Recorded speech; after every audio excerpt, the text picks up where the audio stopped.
멈출 수 없는 사랑 주소서.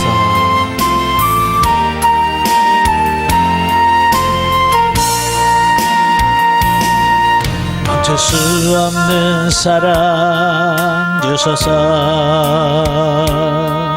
끊을 수 없는 사랑 주소서. 십자가에 달린 주님 계시니 그누가 이 사랑 끊으리. 멈출 수 없는 사랑 주소서. 끊을 수 없는 사랑 주소서.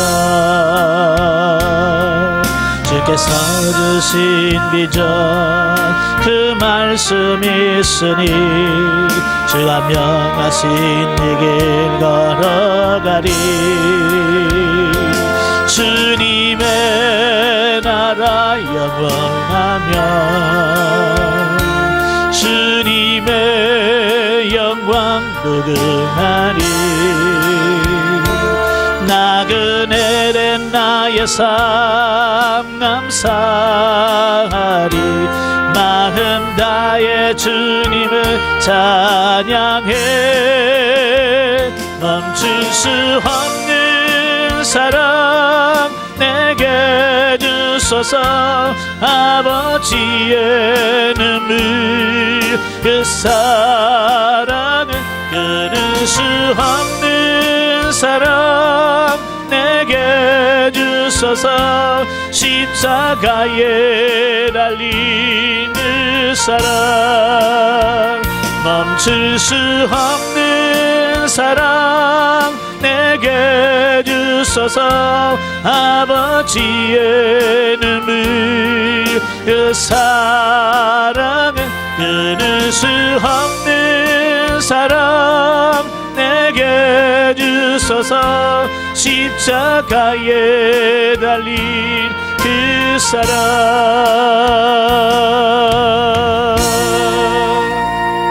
아멘. 기도하겠습니다. 은혜로우신 아버지 감사합니다. 오늘도 우리를 사랑하셔서 귀한 자리로 인도하시고 요한복음 13장의 말씀을 같이 상고할 수 있도록 은혜 주셔서 감사합니다. 오늘도 말씀을 나눌 때 성령께서 함께하여 주시고 우리 지각을 열어주셔서 말씀을 깨닫게 하시고 알아지게 하시고 그대로 사라져지는 역사가 우리의 삶 가운데 있도록 도와주옵소서. 시종을 주님께 맡겨오며 예수님의 이름으로 감사하며 기도합나이다. 아멘. 이 시간은 우리 요한복음 13장의 말씀을 같이 한번 나누어 보도록 하지요. 이제 13장의 말씀은 이제 크게 세 가지로 이렇게 나눌 수 있는데요. 첫 번째가 1절부터 20절까지의 내용이에요. 1절부터 20절까지 보면 제자들의 발을 씻기신 예수님에 대한 말씀이 나와요. 보면은 고난주간 중 목요일의 행적으로서 마가의 다락방에서 베풀어진 최후의 성만찬 시에 예수님께서 제자들의 발을 친히 씻겨주시면서 겸손과 섬김의 도에 관하여 교훈하시는 말씀이 오늘 이제 본문 말씀이에요. 사람은 누구나 임종 직전, 그래 이 세상을 마무리하기 전에는 뭔가 의미 있는 행동을 하고 싶어 해요. 만약에 여러분들도 이제 내가 이 세상에서 살아있는 시간이 약 24시간밖에 남아있지 않다, 시한부 인생을 선고받았다고 치면 정말 과연 뭘 하고 싶을까요? 예, 뭘 하고 싶어요? 뭐 어떤 분은 여행을 가고 싶겠고 가족끼리 뭘 하고 싶고 뭘 하겠죠. 예. 그런데 저는 만약에 저에게 24시간 시간이 남았다고 한다면 그 영성적인 강의를 한번 해보고 싶어. 마지막으로 그 남아있는 성도들과 모든 가족들에게 제 영성적 삶이 뭔지, 왜 제가 생각했을 때 가장 의미 있고 가장 보람 있고 뭔가 마지막에 하고 싶은 어떤 그 일이 하고 싶겠죠. 자, 예수님도 마찬가지시에요. 이제 내일이면 이제 붙잡혀서 십자가에 못 박혀 죽으시는, 그러니까 어찌 보면 이제 예수님에게 시간이 남아있지 않아요. 예, 조금 남은 시간 속에 예수님께서 오늘 본문에서 마지막 남은 시간을 뭐에 썼냐면 그 성만찬식과 그 예수님의 제자들의 발을 씻겨주는 그 사건을 통해서 보여주셨어요. 그러니까 이 사건은 매우 중요하다는 것을 우리에게 말씀해 주고 있는 거예요. 다시 말하면 예수님께서 임종을 앞두고 그 마지막으로 제자들에게 해주고 싶은, 제자들에게 말씀하고 싶고 가르쳐주고 싶은 어떤 그런 핵심을 지금 하고 있는 거예요. 그러니까 지금 오늘 이 말씀은 굉장히 중요하다는 말씀이죠. 그런데 이제 본서에는 나타나지 않지만 누가복음 22장 24절부터 30절에 의하면 이 최후의 만찬 석상에서 제자들이 뭘 하냐면 누가 메시아 왕국에서 더 높은 지위를 차지할 것인가 라고 하는 문제를 놓고 서로 제자들끼리 격론을 펴니다. 예? 누가 맞냐는 거예요. 누가 높냐는 거죠. 자, 이걸 보면서 예수님의 제자들은 아직도 그들의 사고와 가치관이 변화되지 않는, 변화되지 않은 어떤 그런 모습들을 보게 되죠. 아직도 그들은 세상적이고 육신적인 이런 부분들을 가지고 있는 이런 부분들을 보게 되죠. 예수님께서 왜 제자들의 발을 씻겼는지 그 이유를 지금 말씀해 주고 있는 거예요. 그렇게 3년 반 동안 사랑이 무엇인지 섬김이 무엇인지 가르쳤지만 제자들은 변화가 없는 거예요. 그래서 마지막에 보면 예수님께서 어찌 보면 제자들의 발을 씻김으로써 그동안 가르쳤던 모든 말씀을 이루시려고 하신 거예요. 다시 말하면 너희 중에 큰 자는 너희를 섬기는 자가 되어야 하리라 라고 하신 마태복음 24장 11절의 교훈을 몸소 제자들에게 본을 보여주셨다라고 하는 어떤 이런 부분들을 보게 됩니다. 그러니까 100마리 말보다 한 번의 실행이 굉장히 중요하거든요.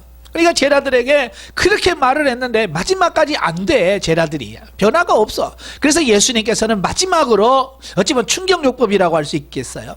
그들에게 충격적인 어떤 삶의 모범을 보여서 그 제자들로 하여금 저렇게 사는 것이 옳은 거구나 라고 인식하도록 하려고 하는 거죠. 그러니까 말이 아니라 예수님은 삶을 통해서 제자들을 교훈하려고 했다 그 말이에요. 자, 유대인의 그 풍습에 따르면 그 타인의 발을 씻겨주는 일은 그 집안의 가장 비천한 종에게 맡겨진 책무였다라고 하는 거예요. 사실 남의 발을 씻는다는 것은 결코 그렇게 쉬운 문제는 아니거든요.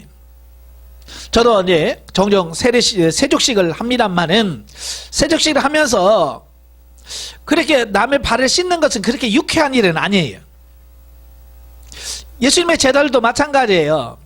지금 하루 종일 다니고 이제 저녁 식탁을 대하게 되는데 유대인은 그 먼지가 많은 나라잖아요.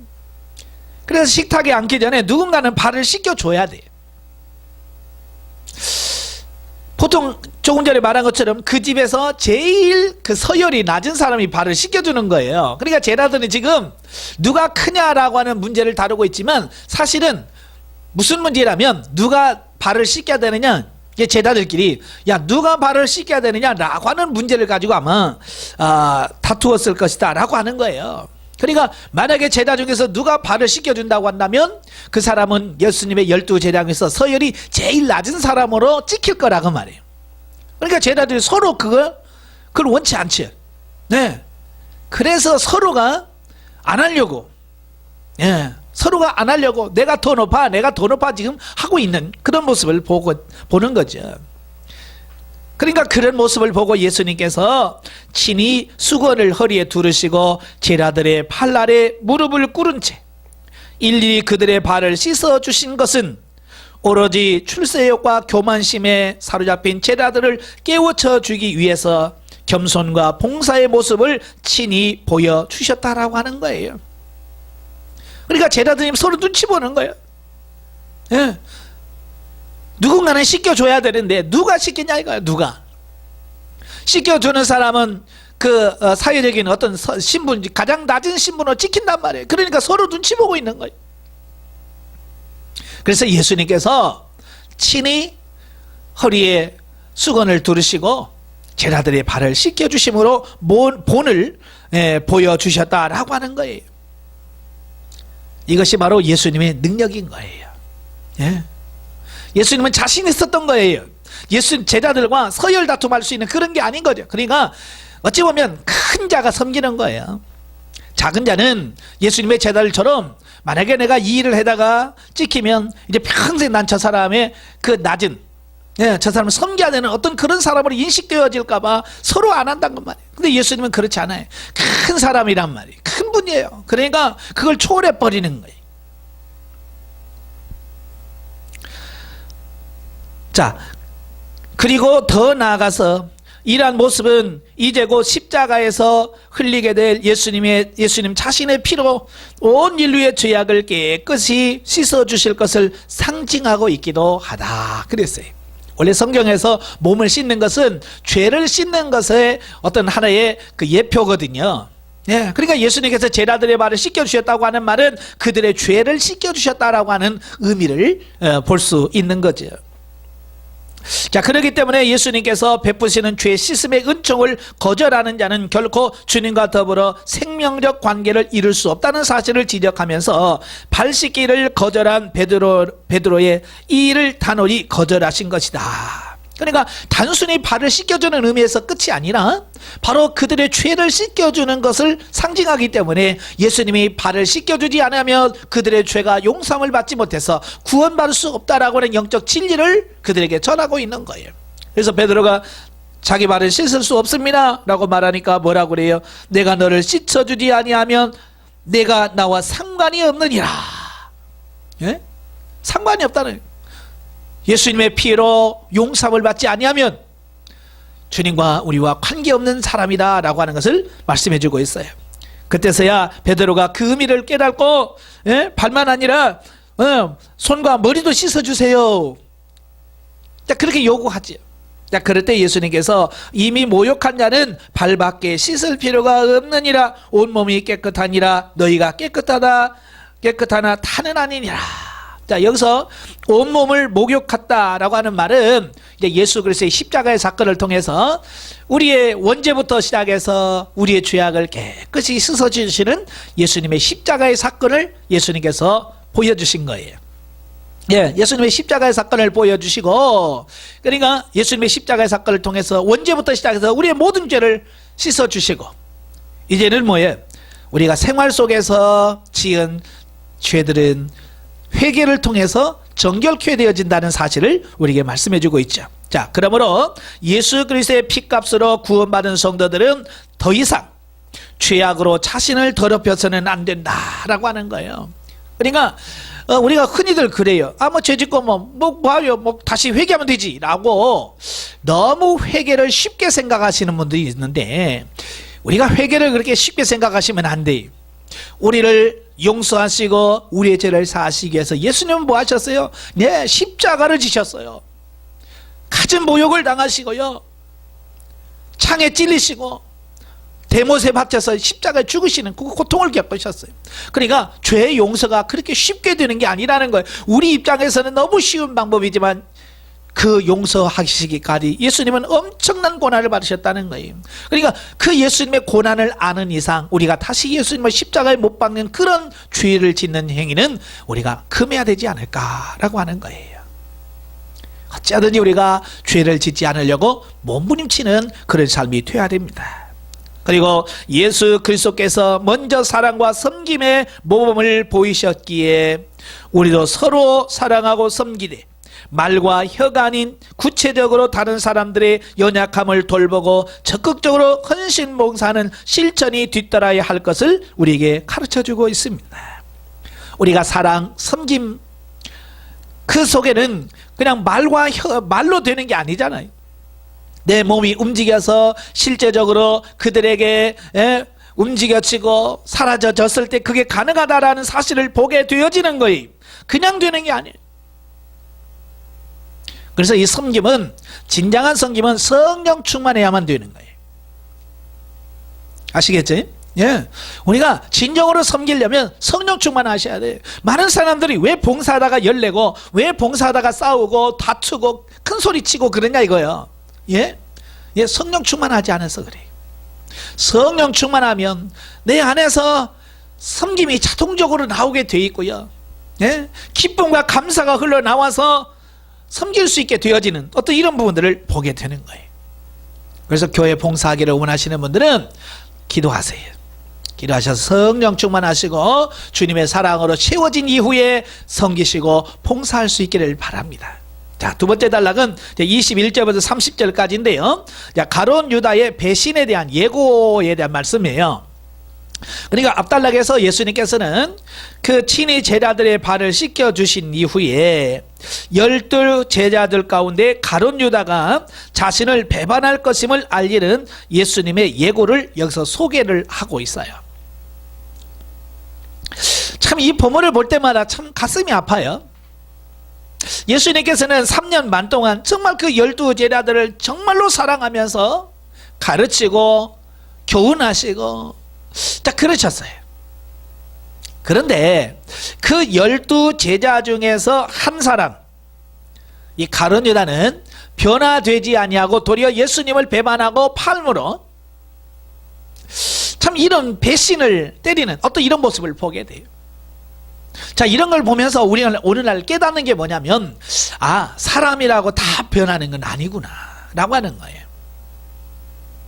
저는 지금 영성훈련을 오래 하면서, 자, 영성훈련을 직접 하면서 많은 분들을 가르치고 상담도 합니다만은, 그 많은 교육을 받은 사람 중에서 정말로 모범적으로 변화되어지고 새로워지는 사람들 많아요. 그런데 그 중에는 변화되지 않고 중간에 그만두고 또 다 마쳤음에도 불구하고 여전히 육신 안에 머물러 사는 사람도 본다 그 말이에요. 처음에는 그게 굉장히 낙심이 됐어요. 왜 저러지? 왜 같이 교육을 받고 왜 다 했는데 왜 안 될까? 그래서 좀 낙심을 했는데요, 이 본문을 보면서 제가 용기를 얻었어요. 아, 예수님도 평생 가르친 제자 중에서 이렇게 배신했다. 아, 예수님도 그랬다면 내가 가르치는 사람들은 당연히 그럴 수 있지요. 예, 그래서 변화되지 않은 것 때문에 너무 낙심하지 않는다 그 말이. 예. 문제는 뭐냐, 오늘 이 자리에 앉은 여러분들이 바로 그 사람이 되면 안 된다 그 말이에요. 가룟 유다와 같은 존재가 되면 안 된다라고 하는 거예요. 변화돼야 돼. 변화돼서 베드로처럼 하나님 앞에 귀하게 쓰임받는 일꾼이 돼야지. 실컷 배우고 교육받고 훈련받고 나서도 가룟 유다와 같은 존재가 되어서는 안 된다라는 거예요. 자, 그런데 여기서 예수님께서 가룟 유다의 배신을 미리 예고하셨죠. 너희 중에 누가 하나 팔리라, 나와 함께 지금 초를 찍는 사람이 그 사람이다 라고 꼭 집어서까지 이야기를 해 주셨어요. 근데 예수님께서 왜 그렇게 예고를 하셨느냐 라고 하면, 그런 일이 발생할 때에 제자들의 믿음이 흔들리지 않도록 하기 위해서다라는 거예요. 아마 제자들은 그 12 중에서 한 사람이 가룟 유다가 팔았음을 깨닫고 얼마나 낙심했을까요? 얼마나 큰 충격을 받았을까요? 그렇잖아요. 그래서 예수님께서는 미리 그런 일이 있을 거라는 사실을 아시고 그들에게 준비하도록 하신다라고 하는 것을 보게 됩니다. 근데 사람들을 보면 이렇게 좋아지는 사람을 보기보다는 꼭 이렇게 나쁜 쪽으로 가는 사람들을 많이 봐요. 그러니까 영성훈련에 가서 변화되고 새로워지는 사람을 바라보면서 소망하면서 가야 되는데, 이렇게 잘 되는 사람을 보지 않고 항상 안 되는 사람을 보면서 스스로 실망하고 낙심하는 이런 부분을 보게 돼요. 왜냐하면 우리의 성향상 대부분이 부정적인 성향을 가지고 있어요. 그러니까 자꾸 부정적인 것을 보고 부정적인 생각을 하게 된다 그 말이에요. 그러니까 우리가 이렇게 우리가 좋은 것을 볼 수 있는 사람, 좀 변화된 사람을 보고 그를 본받아서 같이 변화되어 가는 우리가 되도록 우리가 힘써야 되지 않을까라고 하는 거예요. 예? 그러니까 예수님도 가룟 유다가 배신했을 때 제자들에게 큰 충격이 있을 걸 미리 아셨어요. 그래서 그런 일이 있고 나서도 아, 예수님이 그렇게 말씀하시더니 걔가 얘구나. 그래서 낙심하지 않도록, 그의 믿음이 흔들리지 않도록 하기 위해서 그 제자들에게 말씀해 주셨고, 더 나아가서 당사자인 가룟 유다, 지금 예수님의 팔 생각으로 온통 지금 생각으로 꽉 차 있는 가룟 유다에게 지금 예수님께서 마지막으로 회개할 기회를 주시는 거예요. 그래? 회개할 기회를 주시는 거예요. 그런데 가룟 유다는 이미 사단의 지배 아래에 놓여 있잖아요. 사단이 이미 가룟 유다 속에 무슨 생각을 집어넣었어요? 예수님의 팔 생각을 이미 넣어주었거든요. 그러니까 그 사단이 준 생각이 꽉 잡힌 가룟 유다는 어떤 말도 안 들어오는 거야. 예수님께서 그를 사랑하셔서 마지막으로 그에게 기회를 줌에도 불구하고 가룟 유다는 그 말이 귀에 안 들어와요. 참 이게 문제라 그 말이. 그래서 그는 마지막 회개의 기회를 거부하고 오히려 자신의 음모가 수포로 돌아갈까봐 염려되는 태도로 신속히 빠져나가서 사내들인 공유에 가서 예수님을 은삼시에 팔아버리는 이런 실수를 범하게 되는 거예요. 오늘 우리도 생각을 잘 다스릴 줄 아는 삶이 돼야 돼. 우리 생각을 관리를 잘 하셔야 돼. 그래서 우리 생각에 혹여라도 죄악된 생각이라든지 예수님을 멀리하는 어떤 생각이 들거든 빨리빨리 십자가에서 처리할 수 있는 여러분 되시기를 바랍니다. 자, 예수님과 3년 동안 생사고락을 함께하던 가룟 유다가 결국에는 예수님을 배신함으로써 구약의 예언에 성취시키는 장본인이 되고 말았다. 참 여기서 우리가 중요한 게 뭐냐? 들을 끼는 자가 얼마나 복된가. 예수님의 말씀을 들어도 그 들을 귀가 없는 사람은 들어도 깨닫지를 못해. 그래서 정말 중요한 게 뭐냐? 하나님의 말씀을 듣고 깨닫고 알아듣는 것이 얼마나 중요해요. 그래서 예수님이 그러잖아요. 들을 끼는 자가 복되도다. 깨닫는 자가 복되도다. 그래서 우리가 늘 말씀을 들을 때나 읽을 때나 하나님께 기도할 수 있는 게 뭐예요? 하나님, 내가 깨달을 수 있는 마음을 주옵소서. 들을 귀를 주세요. 내 눈을 열어서 볼 수 있게 해주세요 라고 하는 것이 정말 중요한 거예요. 왜? 그게 안 되면 아무리 말씀을 읽어도 내게 깨달음이 없고 들어도 변화가 없고 자, 그런 게 되는 거예요. 기도하시기는 여러분 되시길 바라요. 가룟 유다처럼 그렇게 완악하면 안 돼요. 자, 세 번째 단락은 31절부터 38절까지인데요. 자, 예수님께서 주신 새 계명과 베드로의 부인 예고에 대한 말씀을 합니다. 자, 본문에서는 일명 다락방 강화라고 일컬어지는 예수님의 고별 설교가 시작이 됩니다. 가룟 유다가 예수님을 팔기 위해서 그 최후의 만찬 자리를 떠난 상황에서 이제 예수님께서 나머지 제자 11명의 제자들을 놓고 자기 자신의 죽음에 대한 부분을 다시 한번 알립니다. 31절부터 33절까지 자기가 이제 떠나갈 것을 말씀하셔요. 그리고 그들에게 연이어서 하시는 말씀이 뭐냐면 바로 그들이 이 땅에 남아서 지켜야 할 새 계명을 그들에게 가르쳐 주시는 부분을 보게 됩니다. 자, 여기서 말하는 새 계명이라고 하는 것은 구약의 율법에 나타난 이웃사랑의 계명과 전혀 별개의 것은 아니지만 예수님의 십자가 희생을 근거로 한다는 점에서 완전히 질적으로 새로운 것이라고 할 수 있다라고 말씀해주고 있습니다. 그러니까 이웃을 사랑하라라고 하는 것은요, 이미 구약에서부터 계속 말씀해 준 부분이요. 레위기라든지 출애굽기, 신명기, 또 호세아서, 예레미야서 다 보면 뭐라고 말씀합니까? 이웃을 사랑하는 거예요. 내 이웃을 사랑해라. 계속 말씀해 주셔. 그러니까 예수님이 사랑하라라고 하는 말은 전혀 지금까지 한 번도 하지 않은 어떤 새 계명이란 말이 아니라 그 말이에요. 이미 구약에서 쭉 오는 말씀이지만 예수님의 십자가의 희생을 근거로 사랑을 얘기하고 있다는 거예요. 그러니까 구약에서 말한 내 이웃을 사랑하는 것에 질적으로 차이가 있다는 거예요. 그래서 새 계명이라고 말씀해주고 있는 거예요. 다시 말해서 구약의 율법에 나타난 옛 계명이 그 이웃 사랑의 기준을 인간의 자기 사랑에다가 기초를 두었어요. 그죠? 그래서 뭐라고 그래요? 이웃을 사랑하기를 내 몸과 같이 사랑해라 그랬어요. 그러니까 이웃을 내 몸과 같이 사랑하네. 이 기준이요.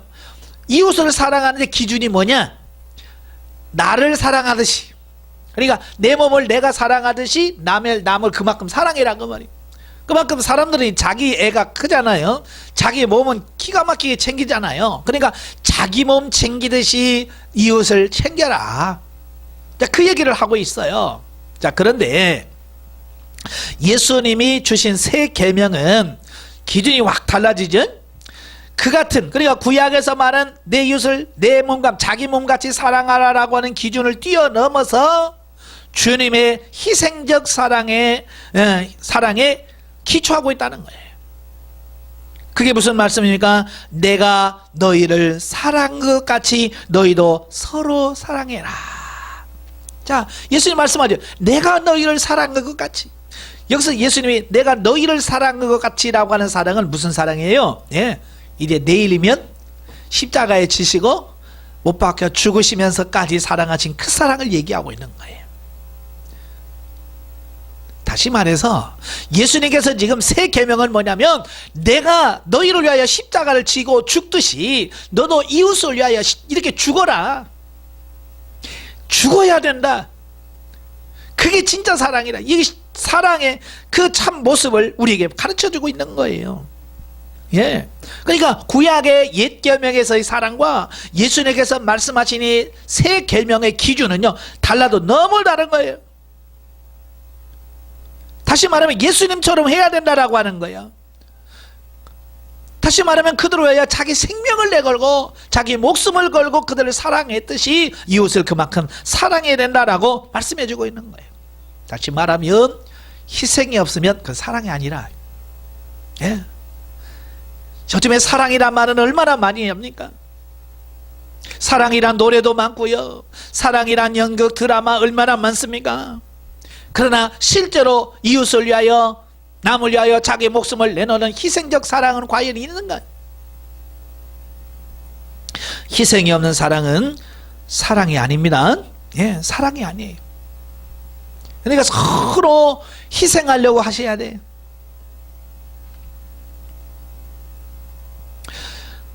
즉 본문에서 가르쳐준 예수님의 사랑은 오늘날 우리 성도들이 지녀야 할 참사랑이 어떤 것인지를 깨우쳐 준다.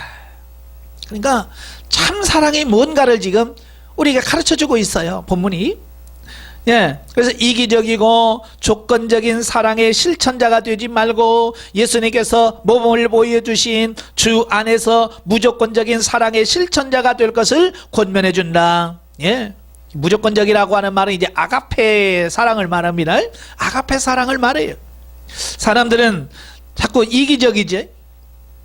그 다음에 조건부적인 사랑을 실천합니다. 그러니까 당신이 이거 해주면 내가 이만큼 해줄게. 네가 이거 하면 내가 이만큼 해줄게 라고 하는 어떤 자꾸 사랑을 베풀 때 조건을 제시를 합니다. 이거 조건부적인 사랑이에요. 지금 예수님은 그 얘기를 하려고 하는 게 아니라 무조건적인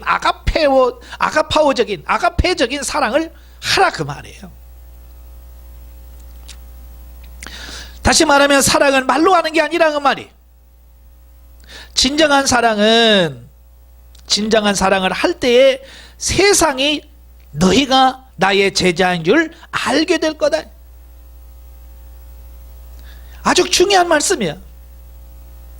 내가 예수님의 제자가 됐다고 하는 것은 내가 나 예수 믿어요, 나 하나님의 자녀요, 내가 예수님의 제자요 라고 말해서 되는 것이 아니라 내가 사랑을 실천하고 그렇게 살아갈 때에 사람들이 말하지 않아도 아, 저 사람은 진짜 예수님의 제자구나. 예? 저 사람은 진짜 예수 믿는 사람이야 라고 인정해 줄 수 있다라고 하는 것을 만든다 그 말이에요. 아시겠어요? 예, 지금 세상에서 우리가 예수님의 제자인 걸 알지를 못해. 심지어 교회 다닌다고 그래도 이상한 색안경을 끼고 진짜인지 의심의 눈을 쳐다봅니다. 왜 그래요? 우리의 삶 속에서 뭐가 안 나와요? 예, 예수님의 그 사랑에 실천되지 않는다고 말이에요. 예? 그러니까 예수 믿는다고 해서 세상에서 보면 똑같이 싸우고 다투고 이기적이고 자기만 알고 자기만 챙기고. 예? 그러니 어느 누가 내가 예수님의 제자라고도 그 말을 믿겠어요? 안 믿죠. 근데 예수님께서 뭐라고 말씀하냐면 너희가 서로 사랑하면 그 사랑은 이 아가페적인 사랑이죠. 희생적인 사랑을 말해요. 그런 사랑을 하게 되면 내가 말하지 않아도 이로써 모든 사람이 너희가 내 제자인 줄 알리라. 그러니까 내가 사랑을 실천하는 삶이 되면 말 안 해도 사람들이 아, 저 사람은 진짜 예수 잘 믿는 사람이구나, 예수님의 제자구나 다 안다고 말이에요. 근데 우리는 실천하지 않고 말로만 내가요 교회에서 장로거든요, 내가요 권사거든요, 내가 목사거든요, 안 믿는 거야. 그래서 어쩌라고요? 이제 그렇게 말한단 말이에요. 사랑을 실천하셔야 돼. 직분을 떠나서 순종하고 실천하는 삶이 되어져야 우리가 참 예수님의 제자라는 사실을 알게 된다라는 거예요. 그 밑에 나오죠. 그러므로 우리는 단지 입술로만 사랑을 외치는 입술의 실천자가 아니라 인간 구원을 위하여 자신을 죽음의 자리에까지 내어주신 주님의 희생적 사랑에 감격하여 이웃을 온전히 사랑하는 참 사랑의 실천자가 되어야 할 것이다. 예. 그래서 내가 사랑을 하려면 내가 예수님의 사랑이 얼마나 큰가를 내가 경험하고 체험해 보셔야 돼. 예수님의 사랑이 얼마나 큰지를 알아야 그 크신 은혜에 감사 감격해서 우리가 남을 섬길 수 있는 거예요. 예. 우리 너무 주님 앞에 나서 신앙생활하면서 값싼 은혜만 받은 거야. 그 값싼 은혜가 뭐예요? 예수 믿고 천국 가자, 예수 믿고 이 땅에서 복 받자, 그런 것만 들어왔어요. 진짜 값비싼 복음은 듣지 못했어요. 값비싼 복음이 뭐예요? 바로 예수님 말씀하신 거예요. 내가 너희를 위하여 십자가에 달려 죽는 것 같이 너도 이웃을 위하여 죽어라, 사랑해라, 그렇게 사랑해라. 이게 진짜 값진, 예? 복음이고 값진 은혜거든요. 이 은혜를 받은 사람만이 진짜 우리가 봉사하고 사랑할 수 있는 거예요. 그 예수님의 사랑을 우리가 알지 못하니까 그저 아직도 우리가 세상 사람과 똑같이 사랑받으려고 하고 인정받으려고 하고 존경받으려고 하고 높아지려고 한다는 말이에요.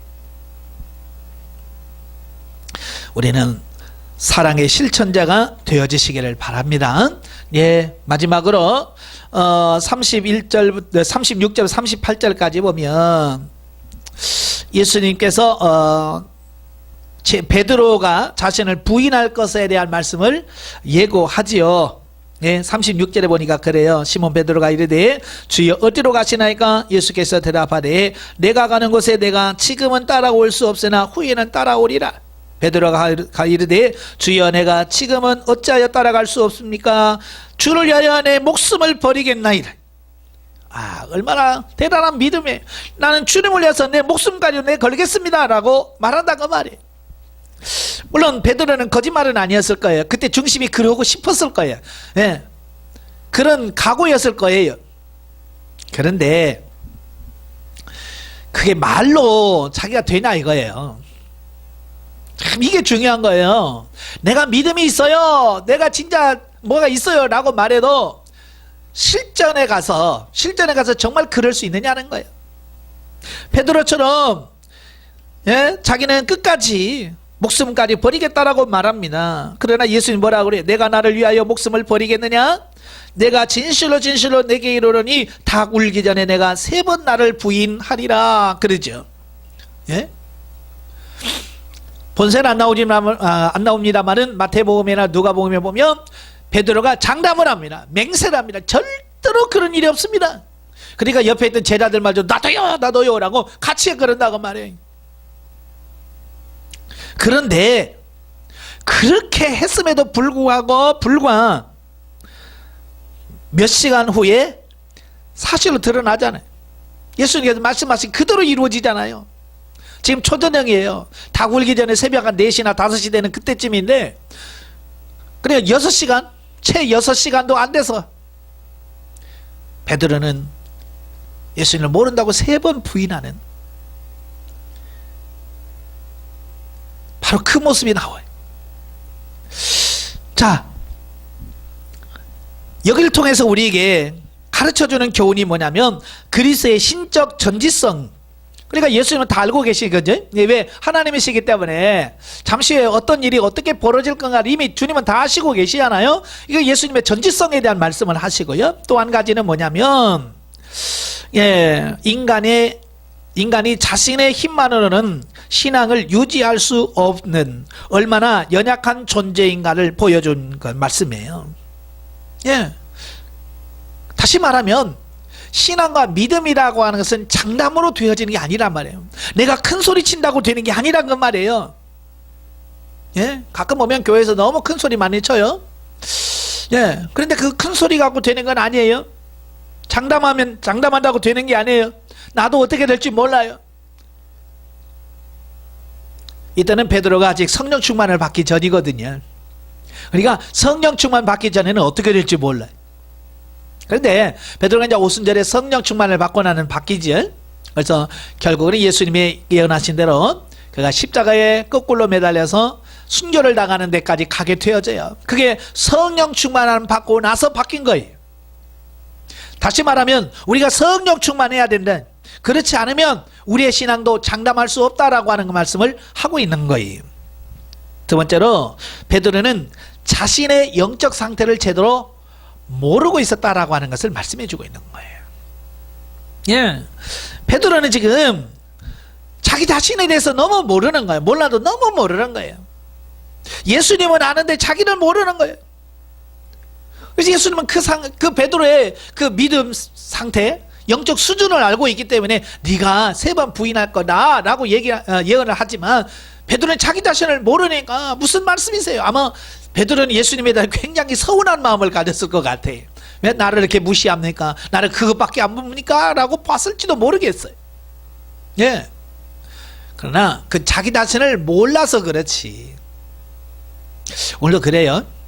우리 자신을 모르기 때문에 우리가 큰 소리 칩니다. 가끔 저도 이제 상담하면서 처음에 훈련 받으러 오신 분 중에서 참 큰 소리 많이 치신 분들이 많아요. 자기가 지금까지 어떻게 신앙생활했고 어떻게 했는지에 대한 막 그 자랑을 하면서 자기 자신을 막 자랑하는 사람들 많아요. 그 뭐냐, 자기 자신을 몰라서 그래요.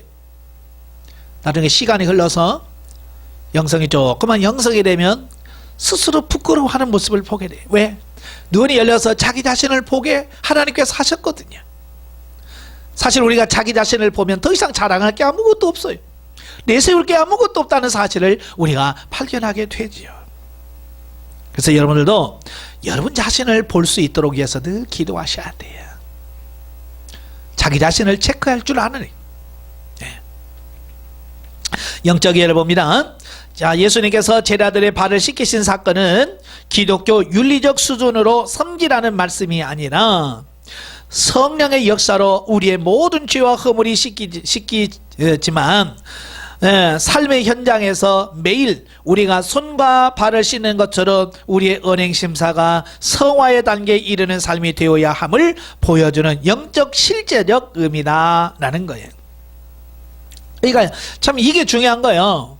그냥 발을 씻겨주는 그 행위가 중요한 게 아니에요. 그래서 지금은 예수 모르는 사람도, 신앙생활 안 하는 사람들도 가끔 보면 어떤 행사에서 바로 이 세족식을 하더라고요. 저도 깜짝 놀랐어요. 교회에서만 하는 줄 알았더니 대학교에서도 뭐 그 신입생 환영회라든지 어떤 이런 프로그램 MT라든지 이런 MT에서 서로 발을 씻겨주는 행사를 하더라고요. 그런데 문제는 그렇게 세족식 한다고 사람이 바뀌는 건 아니라 그 말이에요. 그때만 잠깐 뭉클하다가 언제 그런 날 싹 잃어버린다 그 말이. 다시 말하면 세족식이 자체가 사람을 변화시키는 건 아니라고 하는 사실이에요. 자기 자신을 살펴보고 하나님 앞에 내가 무슨 잘못이 있는지 자기 자신을 날마다 살펴서 자기 자신을 정화시키고 성화시켜 가야 된다고 하는 것을 우리에게 말씀해주고 있습니다. 다시 말하면 이 세상에 사는 사람 치고 변화가 필요치 않는 사람 없어요. 나는 이 정도면 돼, 나는 변화가 필요 없어 라고 말할 수 있는 사람은 없다라는 얘기를 하고 있는 거예요. 저나 여러분이나 모두가 다 변화돼야 되고 또 변화되어 가야만 하는 존재라는 사실을 꼭 인식하시고 성화의 박차를 가시는 우리가 되길 주님으로 축원합니다. 자, 마지막으로 또한 이 사건은 목회자는 성도의 삶이 영적으로 성숙한 삶이 되도록 동기를 부여하고 유도할 수 있어야 함을 본으로 보이신 사건이다. 우리 사자성어에 보면 부전자전이라는 말씀이 있어요. 예, 그 아버지 그 아들이란 얘기죠. 그러니까 자식은 아버지의 모습을 보고 그대로 따라온다는 얘기예요. 그러니까 아버지가 잘못 살면 그 아들도 그와 같은 인생을 산다. 교회에서도 마찬가지죠. 지도자가 바르게 살아야 그것을 보고 오는 성도들도 바르게 살아질 수 있다라고 하는 것을 말씀해 주고 있어요. 본을 보이는 지도자가 되어야 된다. 자, 이제 성경 계시 발전사적 이해를 봅니다. 자, 오늘 본문 말씀을 통해서 이제 새 계명을 한번 보도록 하지요. 이제 성경에 이제 계명이란 말이 나와요. 계명. 이 계명이라고 하는 말은 히브리어로 미츠와, 따발 또는 빼곳이란 말로 쓰더라고요. 헬라어로는 엔톨레, 엔탈마, 에피타게라고 하는 말로 쓰이는데요. 이 말은 무슨 말이냐면 듣는 자나 읽는 자에게 복종을 기대하는 하나님이나 사람부터 나오는 권위 있는 말, 그런 뜻이에요. 그러니까 우리가 읽거나 들으면 반드시 지켜야 할 의무, 순종해야 할 어떤 말씀, 이걸 계명이라고 말한다 그 말이에요. 예, 그러니까 성경에 보면 수많은 계명들이 많이 나와요. 계명과 율례들이 너무 많아요. 그래서 이 계명이라고 하는 말만 성경에 144회 나옵니다. 계명이라는 말만. 그만큼 성경에 계명이 많아요. 그래서 계명을 지켜라, 계명대로 해라. 예? 그 계명이라는 대한 말씀이 참 많이 나오는데요. 자, 오늘 본문에 보면 예수님께서 새 계명을 준다. 새 계명에 대한 말씀을 하잖아요. 자, 새 계명이라고 하는 말은 헬라어로 엔톨렌 카이렌이란 말입니다. 엔톨렌 카이렌이란 말인데요. 다락방에서 예수님이 주신 계명을 지칭해서 새 계명이다라고 하는 말을 합니다. 자, 이 새 계명이라는 말은 신약 성경에 총 4번 나와요. 4번. 자, 이 계명을 한번 찾아보죠. 자, 먼저 창세기 1장 26절에 보면, 창세기 26장에 보면 5절에 보면 이삭에게 하나님께서 주신 말씀이에요. 그러니까 그 아브라함이 죽고 그 이삭이 지도자가 되었을 때에 또 흉년이 들어요. 그러니까 이삭이 흉년을 피하기 위해서 애굽으로 내려가려고 하지요. 그래서 짐을 싸서 지금 내려가고 있는 중이에요. 그때 하나님께서 이삭에게 나타나서 애굽으로 내려가지 말고 내가 지시하는 땅에 거주하라, 그렇게 말씀을 하시죠. 그 말씀을 하시면서 5절에 그런 말씀을 하셔요. 이는 아브라함이 내 말을 순종하고 내 명령과 내 계명과 내 율례와 내 법도를 지켰음이라 하시니라 그랬습니다. 요즘에 성경에 계명이란 말이 최초로 나와요. 여기.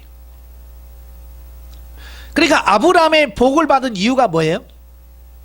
하나님께서 말씀하신 계명, 하나님께서 말씀하신 그 율례를 아브라함은 지켰다는 그 말이에요. 순종했다는 그 말이에요. 그래서 하나님께서 아브라함에게 그런 복을 주었어. 그런데 너도 그와 같이 하면 너도 그런 복을 받게 될 거다. 그래서 계명을 지키면 복을 받아요. 그래서 계명을 지키지 않으면 거기에 따른 징계가 온다 그 말이. 그 외에도 계속 계명이라는 말이 많이 나와요. 그런데 이 계명의 핵심, 가장 중요한 게 뭐냐면 출애굽기 20장에 나오죠. 이스라엘 백성들을 애굽에서 구원해 내신 하나님께서 시내산에 데리고 가요. 그래서 시내산에 데리고 간 하나님이 모세에게 뭘 주냐면 십계명을 줍니다. 십계명을 주셨어요. 이 십계명은 모든 계명의 요약이고 핵심이고 기준이 돼요. 그러니까 그 이전에 주셨던 계명과 그 이후에 줄 모든 계명의 요약, 핵심, 엑기스, 이게 십계명이라고 보시면 돼요.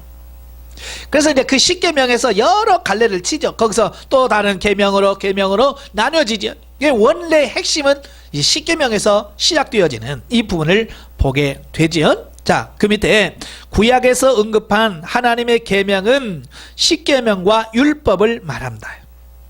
예, 10계명을 통해서 또 많은 율법이 주어지죠. 근데 이 10계명과 율법은 뭘 강조하냐면 순종을 강조합니다. 순종을 해. 그래서 하나님께서 말씀을 하시면 백성들은 그 말을 들은 백성들은 반드시 그 말씀에 대해서 뭘 해야 돼요? 순종해야 돼요. 그러니까 지키느냐 안 지키느냐, 순종하느냐 안 지키느냐에 따라서 복을 주시기도 하고 징계를 받기도 하는 것이 결정될 만큼 이 계명은 순종과 불순종의 이 차이가 엄청 크는 거예요. 자, 그래서 반드시 하나님의 계명은 지켜야만 된다. 네, 반드시 지켜야만 된다라고 말씀하고 있어요. 자, 그 이후에 뭐 계명이란 말이 아까 144번 나온다고 그랬잖아요. 예, 그 이후에도 계속 계명이란 말이 나와요. 많이 나와요. 민수기, 신명기, 레위기 뭐 쭉 나오고요. 예, 또 더 넘어가서 호세아 선지자 뭐 다 선지자를 통해서 하나님의 계명을 지켜야 된다. 하나님 말씀 율례를 지켜야 된다라고 하는 말씀이 말라기까지 계속 이어져 가고 있어요. 자, 이 10계명이나 여러 계명들을 예수님께서 부정하셨을까? 자, 일반적으로 구약의 어떤 계시 발전사적으로 쭉 지금까지 살펴보았습니다만은 지금까지 보통 보면 예수님께서 구약에서 내려왔던 그 개념을 예수님께서 완전히 바꾸시죠. 복의 개념도 바꿔주시죠. 안식일의 개념도 바꿔주시죠. 천국의 개념도 바꿔주시죠. 예? 모든 개념을 예수님이 딱 바꿔주셔요. 새롭게 변화시키는 거예요.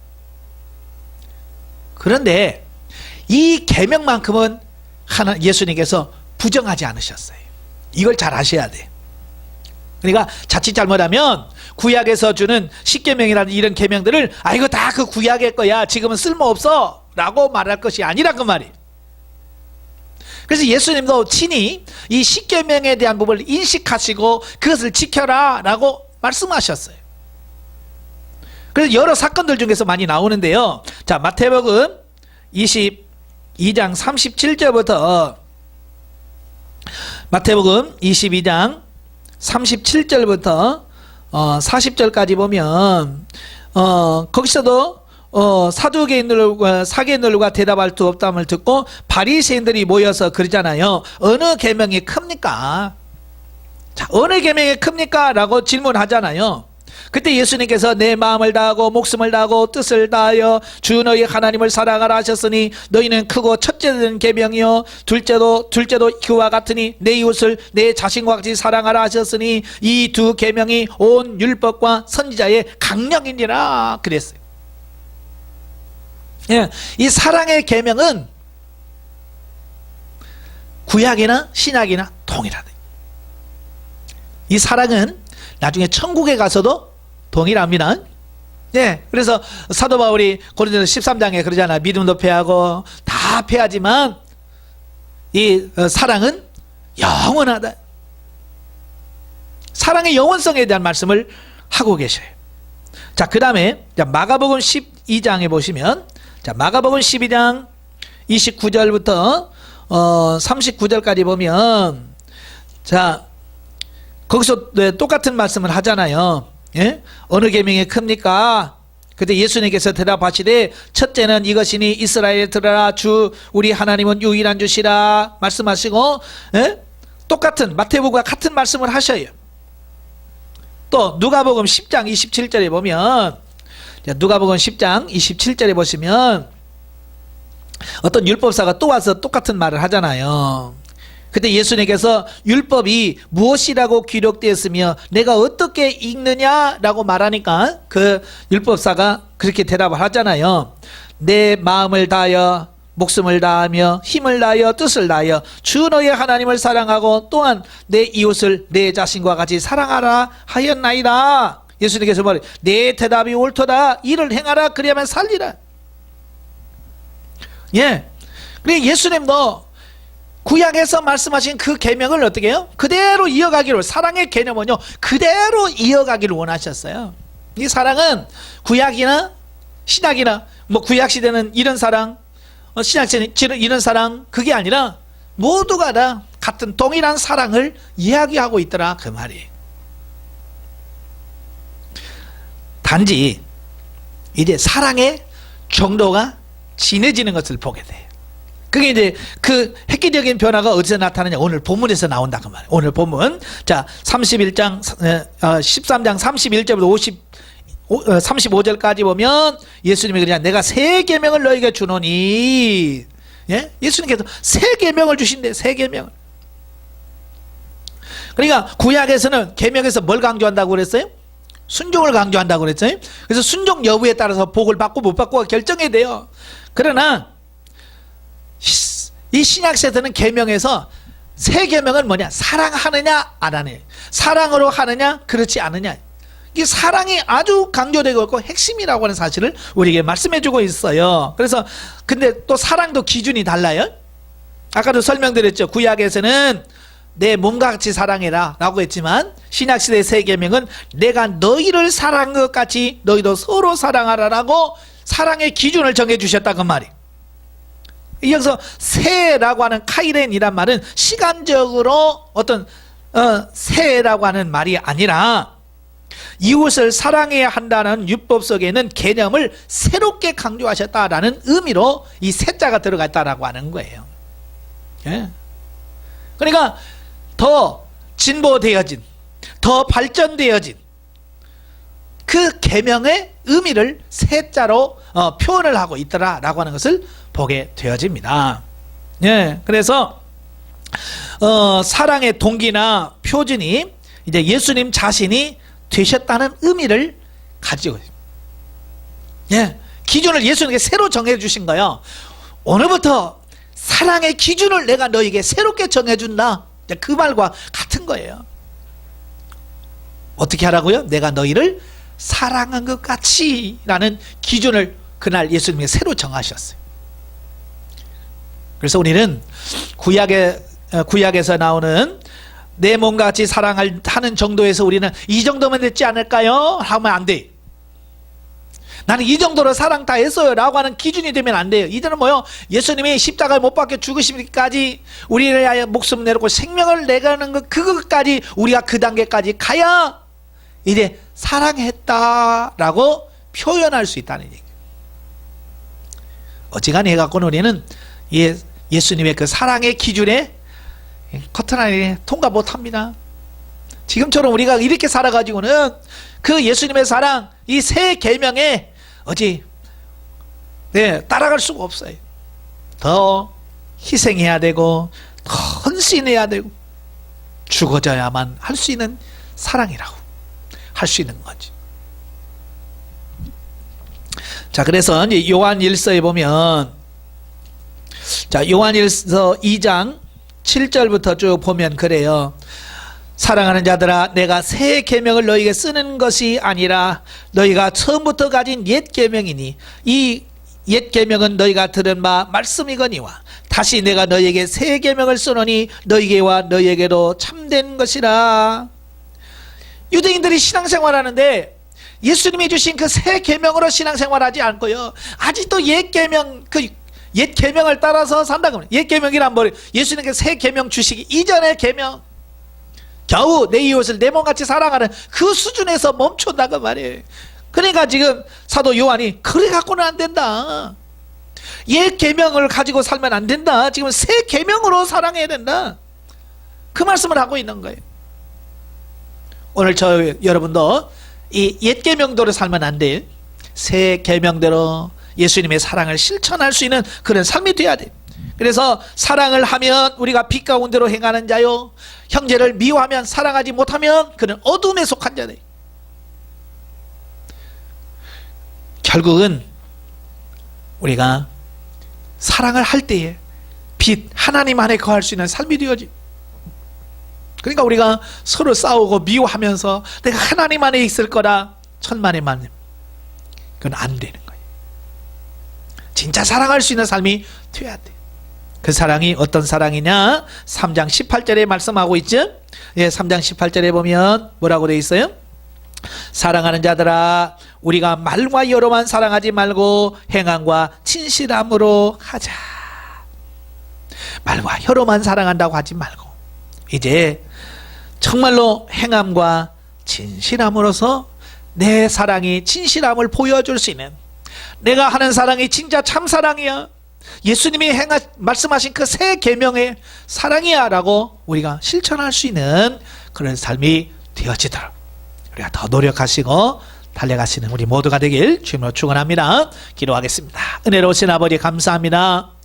주님께서 오늘 우리들에게 새 계명을 말씀해 주십니다. 우리가 그동안 신앙생활하면서 사랑이란 말을 얼마나 많이 들어왔고 서로 사랑한다라고 얼마나 말을 많이 했습니까?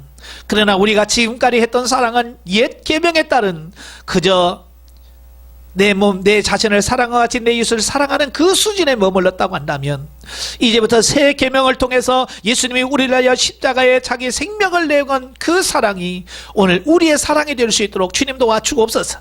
얄팍한 사랑의 수준에 머무는 것이 아니라 정말 주님의 깊고 오묘한 그 사랑의 단계까지 들어가는 우리가 되어질 수 있도록 도와주시옵소서.